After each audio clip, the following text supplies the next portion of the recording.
va essayer de comprendre comment ce tableau a été rempli.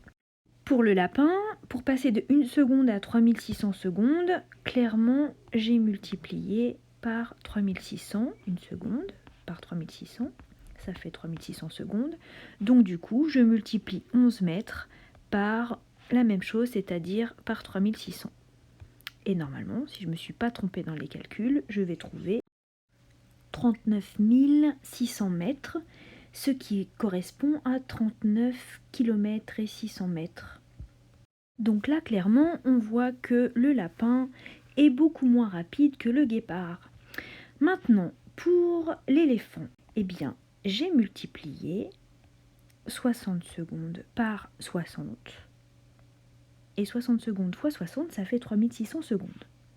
Du coup, je dois faire le même calcul pour la distance, c'est-à-dire 650 mètres. Je vais multiplier par 60 et je vais donc obtenir 39 000 mètres. Ce qui signifie que l'éléphant parcourt 39 km en 1 heure. Maintenant, c'est le moment de conclure. Pour le guépard, sa vitesse est 100 km par heure, ce qui correspond à 100 000 mètres en 3600 secondes.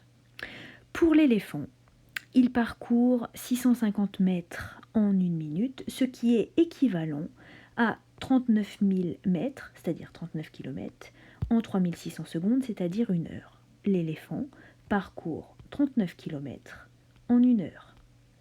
Et enfin, pour le lapin, il parcourt 39 600 mètres en 3600 secondes, c'est-à-dire 39,6 km en 1 heure.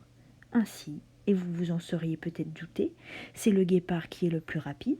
Par contre, ce qui est le plus surprenant, c'est que entre l'éléphant et le lapin, eh bien, ils sont quasiment à égalité en termes de vitesse.